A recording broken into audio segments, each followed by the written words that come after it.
Hello friends, कैसे हैं आप लोग। उम्मीद करता हूँ बढ़िया होंगे और अच्छे से पढ़ाई कर लोगे। देखिए, सबसे पहले उस्मानी क्लासेस पर आप सभी का बहुत बहुत स्वागत है। देखिए, आज हम आपके लिए लेकर आए हैं दिल्ली सल्तनत। और देखिए, दिल्ली सल्तनत से पहले मैंने मिडिवल हिस्ट्री में दो वीडियो अपलोड कर दिए, जिसमें मैंने एक में पढ़ाया है आपको भारत पर अरबी आक्रमण यानी कि मोहम्मद बिन कासिम का आक्रमण। और दूसरा मैंने पढ़ाया है भारत पर तुर्की आक्रमण। तुर्की में मैंने पढ़ाया था महमूद गजनी और मोहम्मद गोरी। देखिए, मोहम्मद गोरी से बात उठाते और आगे चल करके जो है दिल्ली सल्तनत पढ़ते। देखिए, बात की थी साहब, जब मोहम्मद गोरी भारत में आया था तो 1205 का समय चल रहा था। देखिए, 1205 में मोहम्मद गोरी जो है अपने क्षेत्र लौट जाता है और रास्ते में जो है खोखर जनजाति के द्वारा उसकी जो है मतलब मुठभेड़ होती है। मुठभेड़ में घायल हो जाता है।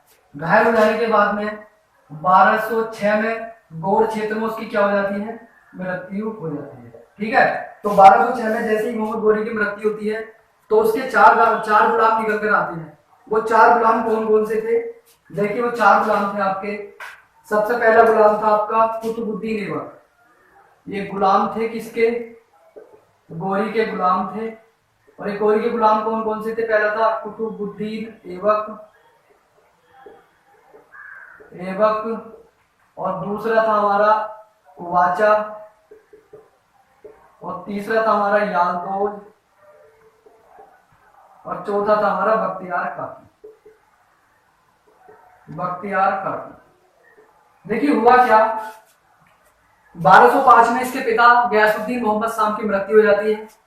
और आगे चलने के बाद में इसका भाई इसका छोटा भाई गयासुद्दीन मतलब इसका छोटा भाई सिहाबुद्दीन मोहम्मद साहब गद्दी पर बैठता है और कुछ ही दिनों बाद उसकी भी जो हत्या कर दी जाती है। अब 1206 में इसकी भी मृत्यु हो गई। अब इसका जो सबसे वफादार गुलाम था वो कुतुबुद्दीन ऐबक था। देखिए, कुतुबुद्दीन ऐबक के पास में जिम्मेदारी आई कि वह सिंध प्रांत और गजनी और इंडिया यानी कि भारत, इसके पास तीन स्टेट बचे थे। पहला था इसका गौड़ क्षेत्र यानी कि जो हमारा गजनी था। उसके बाद में दूसरा क्षेत्र था हमारा सिंध प्रांत और तीसरा क्षेत्र था हमारा, देखिए, लाहौर यानी कि जो भारत में लाहौर पड़ता है वो था। तो अब कहां पर कौन बैठेगा, इसकी जिम्मेदारी किसके पास आई? कुतुबुद्दीन ऐबक के पास आई। तो इसने क्या काम किया? देखिए, इसने अपने तीनों गुलामों को इस तरीके से इन्हें डिवाइड किया। देखिए, सबसे पहले सिंध पर एक क्षेत्र था आपका सिंध। दूसरा था आपका, देखिए, दूसरा था आपका गजनी और तीसरा था आपका, देखिए, लाहौर। इसने किस तरीके से जो है मोहम्मद गोरी के इन राज्य को डिवाइड किया? तो देखिए, सिंध पर जो है, सिंध पर गोरी का चाचा था जिसका नाम था, देखिए, कुवाचा। सिंध पर इसने जो है गोरी के चाचा और गोरी का चाचा था, गुलाम था। गोरी का चाचा या कह सकते हैं गुलाम भी था उसका। उसका नाम था नसरुद्दीन कुवाचा। देखिए, सिंध की गद्दी पर किसको बिठा दिया इसने? गोरी का चाचा है गुलाम नसरुद्दीन कुवाचा को बिठा दिया। और देखिए, गजनी में ही नसरुद्दीन कुवाचा का एक पुत्र था जिसका नाम था यालदोज। यालदोज गुलाम भी था मोहम्मद गोरी का और नसरुद्दीन कुवाचा का कहते हैं पुत्र था। यालदोज को कहां बिठा दिया? गजनी पर बिठा दिया। और अपने आप जो है ऐबक कहां पर बैठ गया आकर के? अपना जो है लाहौर में बैठ गया। और प्लस इसके साथ जो थे बख्तियार काकी थे। बख्तियार काकी, ये दोनों मिलकर के कहां पर आ गए? ये लाहौर की गद्दी को संभालने लगे। देखिए, लाहौर की गद्दी किसको मिली? ऐबक को मिली। और गजनी किसको मिला? यालदोज को मिला। सिंध किसको मिला? नसरुद्दीन कुवाचा को। क्वेश्चन यहां से बन के आता है कि मोहम्मद गोरी की मृत्यु के बाद में गजनी क्षेत्र किसके पास आया था? तो गजनी आया था यालदोज के पास। और ये आपका सिंध प्रांत किसके पास आया था? तो नसरुद्दीन का चाचा, वो सॉरी, गोरी का चाचा था नसरुद्दीन कुवाचा। और लाहौर में आकर के कौन बैठ गया था? तो लाहौर पर आकर के बैठा था अपना कुतुबुद्दीन ऐबक। तो देखिए, ये समय टाइम पीरियड का 1206 का टाइम पीरियड था हमारा। और ये देखिए, 1206 में जो है कुतुबुद्दीन ऐबक ने भारत में जो है गुलाम वंश की स्थापना की थी। तो आज हम पढ़ेंगे गुलाम वंश जो कि दिल्ली सल्तनत में आता है। देखिए, सबसे पहले थोड़ा सा ओवरव्यू ले लीजिए किस तरीके से कैसे कैसे हमें क्या पढ़ना है। ठीक है, तो आज का हेडिंग है आपका दिल्ली सल्तनत। दिल्ली सल्तनत। देखिए दिल्ली सल्तनत आपकी कब से कब तक चलती है, ये 1206 से लेकर के 1526 तक चलती है। 1206 से लेकर के 1526 तक लगभग 320 साल तक का पीरियड हमें क्या पढ़ना है, 320 साल तक के पीरियड में हमें दिल्ली सल्तनत पढ़नी है। देखिए दिल्ली सल्तनत में मुख्य रूप से 5 वंश आते हैं। उन 5 वंश को किस तरीके से आते थे कि सबसे पहला वंश आता हमारा गुलाम वंश, गुलाम वंश, इसका दूसरा नाम है मामलूक वंश, इसको ही दूसरा नाम क्या बोलते हैं हम, मामलूक वंश। देखिए इसका जो टाइम पीरियड है वो है 1206 से लेकर के 1290 तक, और देखिए लगभग जो है 84 साल तक इसका जो टाइम पीरियड है आपका 84 ईयर। दूसरा आता है खिलजी वंश। देखिए खिलजी वंश स्टार्ट होता है आपका 1290 से लेकर के 1320 तक, और ये लगभग चलता है देखिए 30 साल तक का इसका टाइम पीरियड है। और देखिए उसके बाद में आता है तुगलक वंश। तुगलक तीसरे नंबर पर आता है तुगलक वंश, तुगलक वंश। देखिए 1320 से लेकर के 1414 तक आता है, और लगभग इसका जो टाइम पीरियड है वो है 94 ईयर, यानी कि 94 साल। अगला आता है गुलाम खिलजी तुगलक सैयद वंश। सैयद वंश, देखिए सैयद वंश आता है 1414 से लेकर के 1451 तक, 1451 तक। और देखिए इसका जो टाइम पीरियड है ये लगभग है 37 साल। उसके बाद में देखिए लास्ट आता है हमारा लोधी वंश। लोधी वंश आता है 1451 से लेकर के 1526 तक, और देखिए इसका जो टाइम पीरियड है वो कितना चलेगा, 75 साल। ये मैंने क्यों लिखवाया, देखिए यहाँ से क्वेश्चन पुट अप होता है। कभी कभी ऐसा होता है कि एक डायनेस्टी का नाम दे देता है, उसको पूछता है कि इसका समय कहां से कहां तक था, ठीक है। या कभी कभी ये पूछ लेता है कि दिल्ली सल्तनत में सबसे लंबा कार्यकाल कौन से वंश का रहा, ये सबसे छोटा कार्यकाल कौन से वंश का रहा। ये 2 तरीके के क्वेश्चन आते हैं। तो देखिए वो दोनों तरीके के क्वेश्चन आपके यहाँ से सॉल्व हो जाएंगे। सबसे पहला क्वेश्चन आपसे पूछेगा दिल्ली सल्तनत कब से कब तक चली, तो देखिए 1206 से लेकर के 1526 तक चली थी। दिल्ली सल्तनत में कितने वंश आते हैं, तो मुख्य रूप से कितने वंश है इसमें कुल वंश है आपके 5। देखिए पांचों का फॉर्मूला इस तरीके से याद करना, देखिए गु, इस तरीके से याद करना, गु खी तू से लो, इस तरीके से आप याद करना।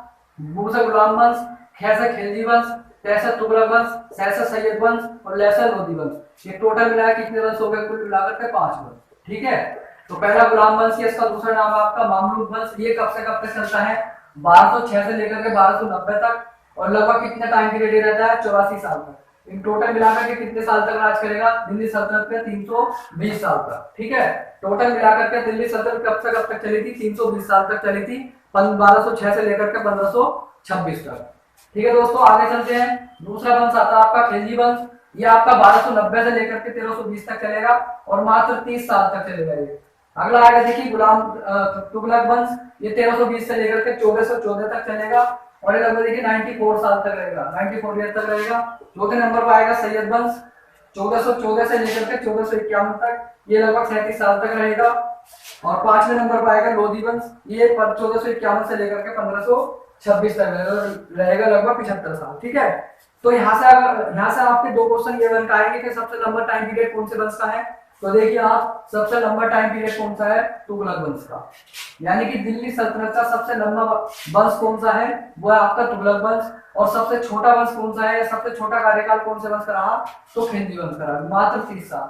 देखिए ये सबसे बड़ा है और ये सबसे छोटा है। ये 2 क्वेश्चन यहाँ से बन रहे, 2 क्वेश्चन तो आपके ये आएंगे, और 2 क्वेश्चन आपके यहाँ से बनेंगे कि पूरा टाइम पीरियड पूछेगा तो दिल्ली सल्तनत का, यह पूछेगा एक डायनेस्टी का वंश कहां से कहां तक था, ठीक है। तो ये आपको याद करने हैं। उसके बाद में देखिए अब हम एक एक वंश आपके उठाते रहेंगे, उसके बारे में सारे राजाओं के बारे में चर्चा करते रहेंगे, कौन कौन इनका फाउंडर है, कौन कौन यहाँ पर जो है सुल्तान की दाम जो है, कौन कौन यहाँ पर गाजी बनेगा, इस तरीके से सारी चीजें आपको प्रोवाइड कराई जाएंगी। ठीक है, तो चलिए आज का वंश हमारा चलेगा गुलाम वंश या मामलूक वंश। तो उम्मीद करता हूँ आप लोग जान लो। ठीक है, आगे चलते हैं।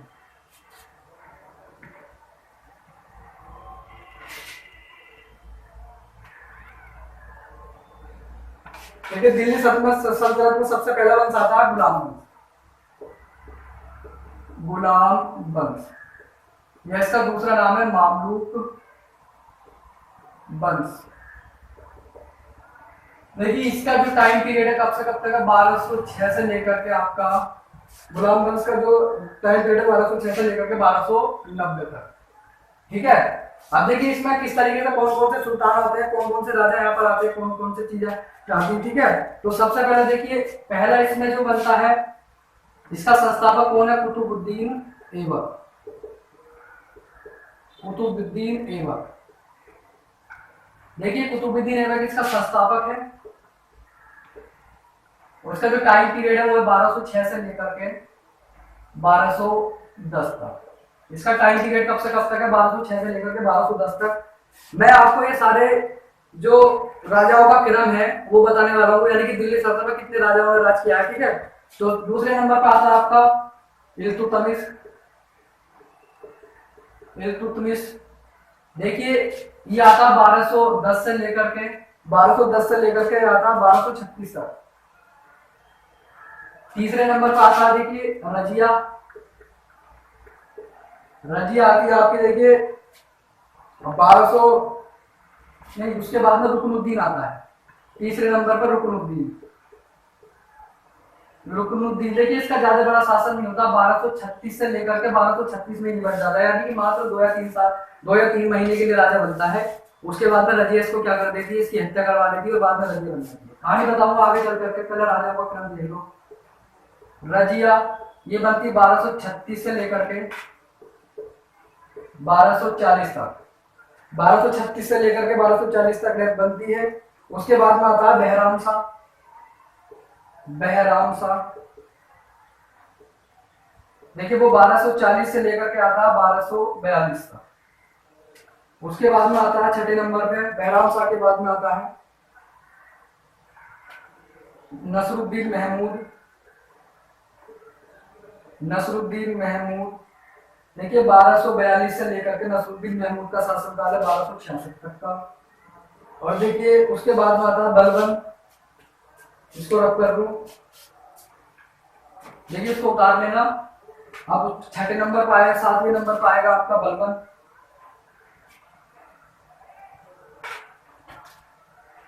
सातवें नंबर पर आता है आपका बलबन। देखिए बलबन जो आता है आपका वो 1266 से लेकर के 1286 तक का टाइम पीरियड लेकर के आता है। और 8वें नंबर पर आता है देखिए अंतिम शमसुद्दीन क्यूमस। देखिए आता 1286 से लेकर के 1290 तक। तो देखिए यहां से एक क्वेश्चन और बनकर आएगा, पूछेगा गुलाम वंश का सबसे पहला फाउंडर या सबसे पहला राजा कौन है, तो कुतुबुद्दीन ऐबक है। और सबसे अंतिम वाला कौन है, तो शमसुद्दीन कैमूस है। ठीक है, ये जो मैंने आपको राजाओं का क्रम बताया है, सुल्तानों का क्रम बताया है, इसको आप ध्यान में रखना कब से कब तक कौन सा राजा बना था। ठीक है, डायरेक्टली क्वेश्चन यहाँ से पुट अप हो जाता है। तो देखिए दिल्ली सल्तनत में गुलाम वंश में जो है, उसके बाद में देखिए आगे बढ़ते हैं हम लोग।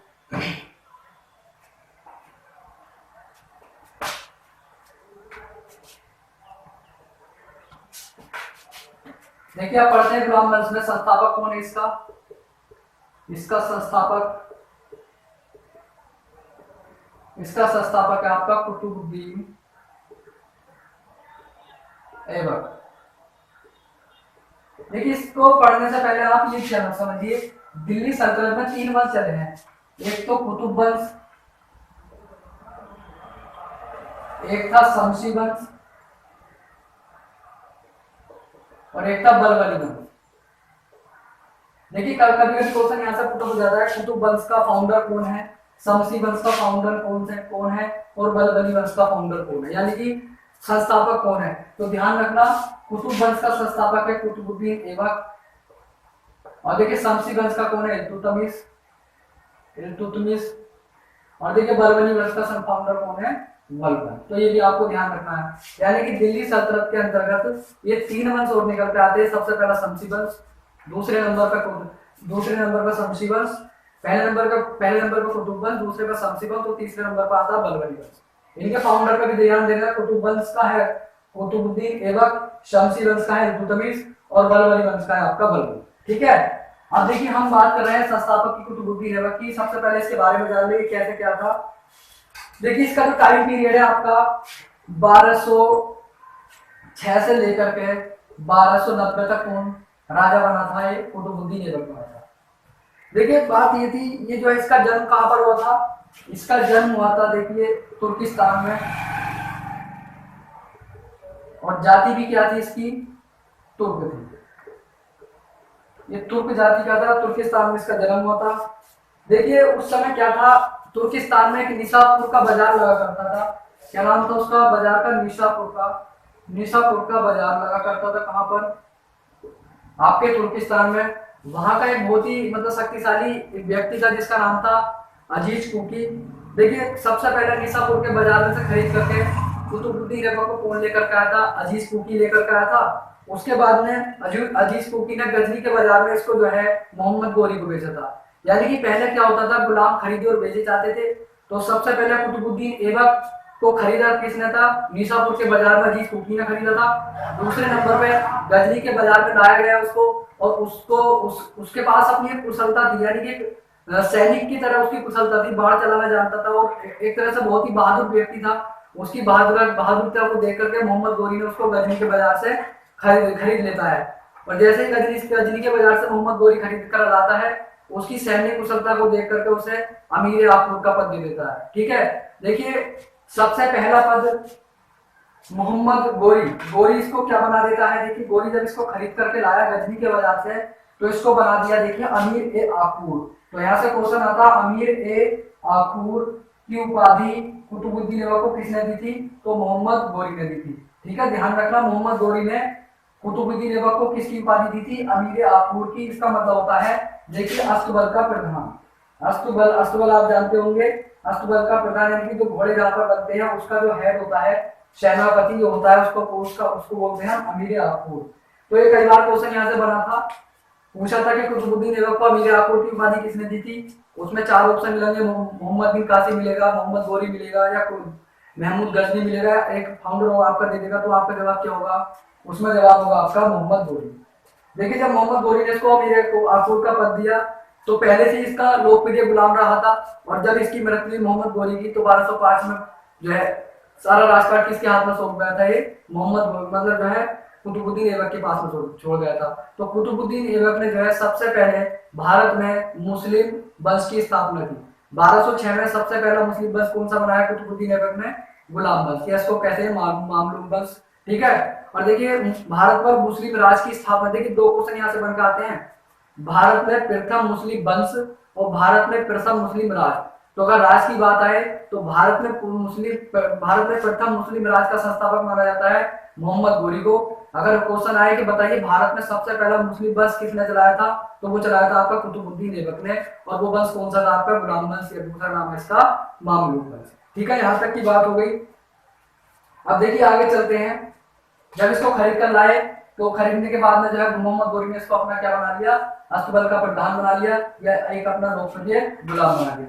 देखिए सबसे पहला क्वेश्चन यहाँ पर, एक क्वेश्चन यहाँ से बनकर तैयार हो जाता है कि बताइए ऐबक का अर्थ क्या है? ऐबक का अर्थ क्या है? कुतुबुद्दीन ऐबक में ऐबक का अर्थ क्या है? तो इसका अर्थ है चंद्रमा का देवता।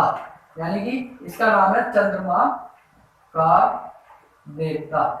ऐबक का मतलब क्या होता है? चंद्रमा का देवता होता है। क्वेश्चन यहाँ से कई बार बना हुआ है कि बताइए कुतुबुद्दीन ऐबक में ऐबक का अर्थ क्या है? तो इसका मतलब है चंद्रमा का देवता। देखिए उसके बाद में इसके कुछ उपनाम आते हैं। कुतुबुद्दीन ऐबक के कुछ उपनाम आते हैं, कुछ उपाधियां आती है। किस तरीके से? देखिए इसमें उपनाम ये इसके बोलते हैं उपाधि बोल सकते हैं, या कह सकते हैं इसके उपनाम कौन कौन से आते हैं। ठीक है, यहाँ से भी क्वेश्चन बनकर आता है। देखिए सबसे पहले इसको कहा जाता है, देखिए चंद्रमा का देवता, जो मैंने अभी बताया था। ऐबक का अर्थ भी क्या है? चंद्रमा का देवता। ये इसको कहते हैं हातिम ताई। हातिम ताई। देखिए ये वाला क्वेश्चन सीजीएल में पूछा हुआ था।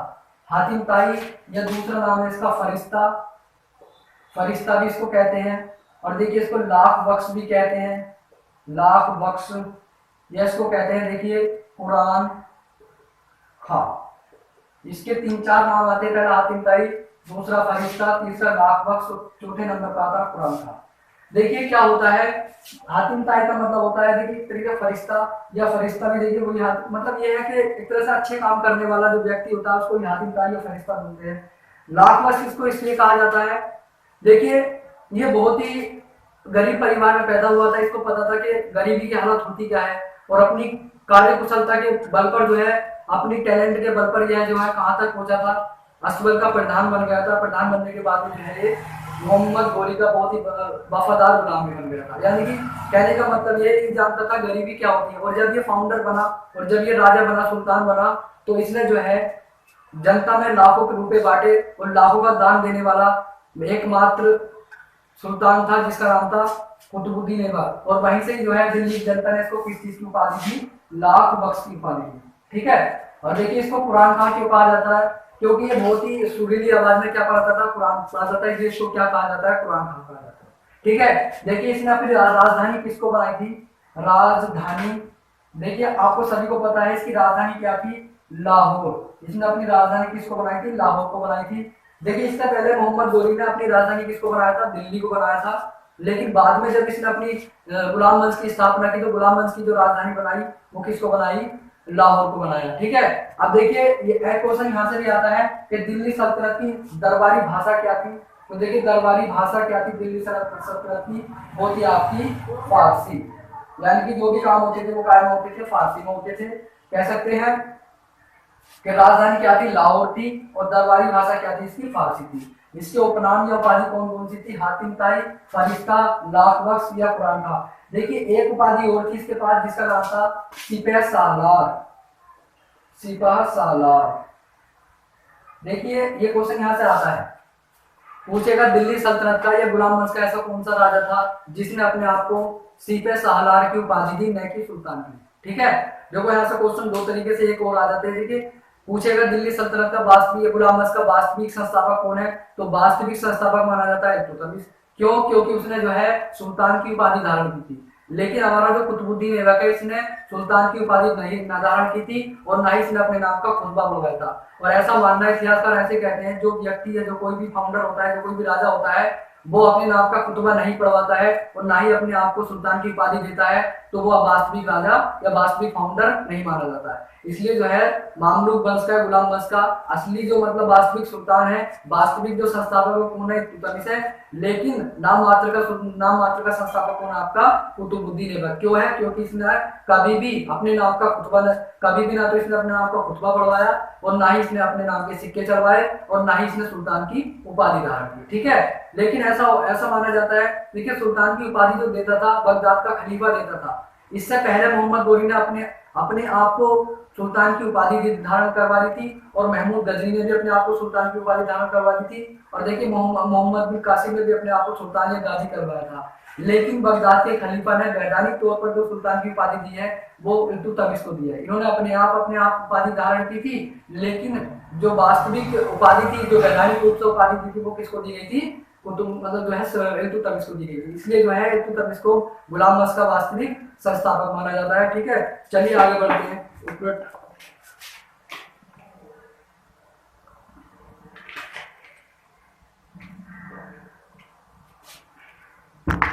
उसके बाद में देखिए आते हैं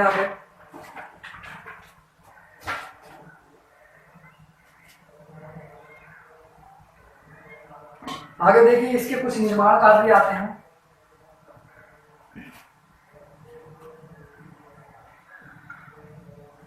देखिए जितना मैं आपको लिखवा रहा हूँ उसको सबको कॉपी बना करके नोट डाउन करते रहना, क्योंकि ये आने वाले समय में आपके एग्जाम में काम आने वाला है।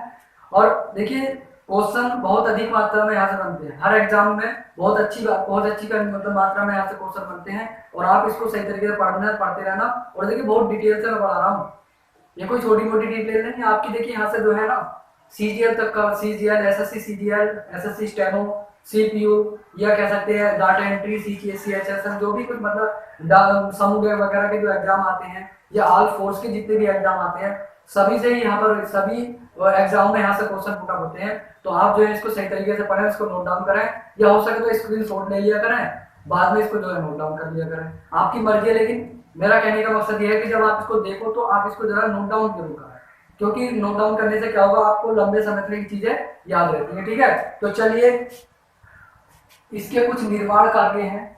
ऐवक के कुछ निर्माण कार्य, कौन कौन सा इसने निर्माण कार्य किया था? निर्माण कार्य, देखिए इसके कुछ निर्माण कार्य। सबसे पहले इसने बनाया था, देखिए कुब्बतुल इस्लाम मस्जिद, सबसे पहली बनाई थी इसकी कुब्बत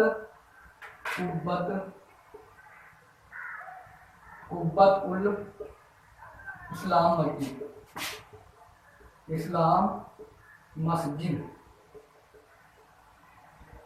देखिए सबसे पहले इसने बनवाई थी कुब्बतुल इस्लाम मस्जिद, और देखिए कहां पर है ये? दिल्ली में है। पूछ लेगा, बताइए कुब्बतुल इस्लाम मस्जिद का निर्माण किसने कराया? तो कुतुबुद्दीन ऐबक ने बनाया है।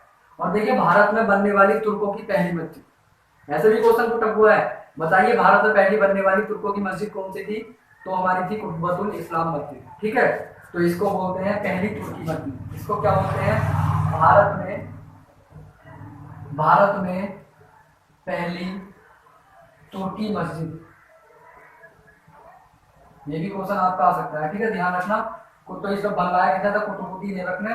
तो दूसरे नंबर पर आप सभी को पता है, देखिए कुतुब मीनार, अढ़ाई दिन का झोपड़ा।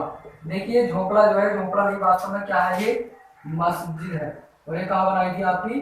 देखिए ये बनाई थी आपकी राजस्थान में, राजस्थान के अजमेर में बनाई हुई है। ठीक है, ये क्या है? आपकी मस्जिद है। और तीसरे नंबर पर देखिए इसने बनाया थी कुतुब मीनार। कुतुब मीनार का जो निर्माण कार्य था इसने शुरू किया था। ये कुतुब मीनार जो है आपकी, ये कहाँ पर है? दिल्ली के मेहरौली में। दिल्ली के कहाँ पर है? मेहरौली। देखिए कुतुब मीनार का निर्माण कार्य किसने स्टार्ट किया था? कुतुबुद्दीन ऐबक ने स्टार्ट किया था। और देखिए इसको ये किसकी याद में किया था? ये बख्तियार काकी की याद में किया गया था। बख्तियार काकी की याद में बनाई। अच्छा, कमेंट करके बताइए बख्तियार काकी कुतुबुद्दीन ऐबक के कौन थे? मैंने आपसे क्वेश्चन पूरा किया है कि बख्तियार काकी कुतुबुद्दीन ऐबक के कौन थे? ये कमेंट करके आपको बताना है। ठीक है, तो कमेंट करके बताइए इसका आंसर। बख्तियार काकी की याद में इसने क्यों बनवाई? क्या लगते थे बख्तियार काकी से? ठीक है, तो कुतुब, देखिए ये जो है कुतुब मीनार आपकी, ये 234 फीट ऊंची है। और देखिए इसकी पहली मंजिल का निर्माण मैं इधर लिख देता हूँ। ठीक है, देखिए यहाँ पे लिख दे रहा हूँ, ये कुल कितनी ऊंची है? ये मीनार जो है 234 फीट ऊंची है। देखिए पहली मंजिल, ये पहली मंजिल किसने बनवाई थी? ऐबक ने बनवाई थी। ठीक है, पहली मंजिल ऐबक ने बनवाई थी। उसके बाद में देखिए दो से चौथी मंजिल इल्तुतमिश ने बनवाई थी, इल्तुतमिश। और 4 से 5वीं मंजिल किसने बनाई थी? आपकी फिरोज तुगलक ने, फिरोज तुगलक। तो देखिए इसमें जो है 3 व्यक्तियों का हाथ है। स्टार्ट किसने करवाई थी? कुतुबुद्दीन ऐबक ने। पूरा किसने बनवाया था? इल्तुतमिश ने। देखिए 1229 में इसको पूरा किया गया था। लगभग 30 साल का समय लगा था यहाँ पर। 30 साल में बनकर तैयार हुई थी। लेकिन फिरोज शाह तुगलक ने चौथी और 5वीं मंजिल की क्या कराई थी? मरम्मत कराई थी। देखिए इसने क्या कराई थी? मरम्मत कराई थी। केवल स्टार्ट किसने की थी? पूरी किसने की थी? इल्तुतमिश ने। तो क्वेश्चन आ जाएगा, बताइए कुतुब मीनार को पूरा किसने करवाया था? इल्तुतमिश ने करवाया था। लेकिन चौथी और 5वीं मंजिल का जो मरम्मत थी किसने कराई थी? आपकी फिरोज शाह तुगलक ने कराई थी। ठीक है, यहाँ से आगे बढ़ते हैं। देखिए और किसकी याद में बनाई गई थी? बख्तियार काकी की याद में बनाई गई थी। चलिए आगे बढ़ते हैं।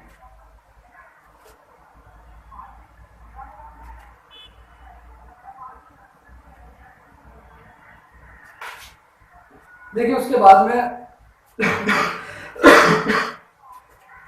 अब देखिए 1210 का समय आता है। 1210 में जो है इसकी क्या हो जाती है? मृत्यु, यानी कि इसकी ऐबक की मृत्यु, ऐबक की मेरठ कब हुई थी? ये हुई थी 1210 में, 1210 में ये हुई थी चौगान या पोलो खेलते हुए, पोलो खेलते हुए। क्या वास्तव में चौगान या पोलो खेल रहा था? देखिए यहाँ पे एक इंटरेस्ट कहानी बताता हूँ। देखिए वो दक्षिण भारत में एक राजा राज करता था जिसका नाम था राजा रतन सिंह। दक्षिण जिस समय सिंध पर, सॉरी जिस समय लाहौर पर कुतुबुद्दीन ऐबक बैठा हुआ था, उस समय जो है दक्षिण भारत में एक राजा राज करता था जिसका नाम था राजा रतन सिंह। और राजा रतन सिंह को जो है ये पकड़ करके ले गए थे, बंदी बना करके रखा हुआ था। एक बार ऐसा हुआ, देखिए राजा रतन सिंह का जो घोड़ा था बहुत ही वफादार था, बहुत ही मतलब जो है फ्रेंड था उसके प्रति। तो एक बार ऐसा हुआ, मतलब एक बार ऐसा हुआ कुतुबुद्दीन ऐबक ने कहा कि आज हम पोलो खेलते हैं, और आज हम पोलो गेंद से नहीं खेलेंगे बल्कि किससे खेलेंगे? राजा रतन सिंह के मुंड से खेलेंगे, यानी उसके मुंह, उसकी जो है गर्दन से खेलेंगे, उसके मुंड से खेलेंगे। तो जो है कुतुबुद्दीन ऐबक के गुलामों को बुलाया गया। कुतुबुद्दीन ऐबक ने अपने गुलामों से जो है राजा रतन सिंह की गर्दन कटवाई, और गर्दन कटवाने के बाद में अपने आप घोड़े पे बैठा, और वो घोड़ा किसका था? राजा रतन सिंह का था। ठीक है, जैसे ही राजा रतन सिंह के घोड़े पर कुतुबुद्दीन ऐबक बैठता है, बैठने के बाद में घोड़ा जो है अपने मालिक की जो है सूरत पहचान लेता है, उसका चेहरा पहचान लेता है, और वो बिलक करके जो है कुतुबुद्दीन ऐबक को उससे गिरा देता है, उसके सीने पर पैर रखकर जो है उसकी हत्या कर देता है। तो इस तरीके जो है 1210 में कुतुबुद्दीन ऐबक की क्या हो जाती है? मृत्यु हो जाती है। किससे गिरकर? घोड़े से गिरकर। क्या खेलते हो? चौगान या पोलो खेलते हुए। ठीक है, आगे अगला जो राजा बनता है आपका, देखिए अगला राजा बनता है आपका इल्तुतमिश। इल्तुतमिश की वीडियो में आपको कल बताऊंगा। ठीक है, आज तक के लिए इतना ही। देखिए हमारे चैनल को सब्सक्राइब करें और शेयर करें, और ये बताइए कि आपको वीडियो कैसी लगी। ठीक है, thank you for watching video.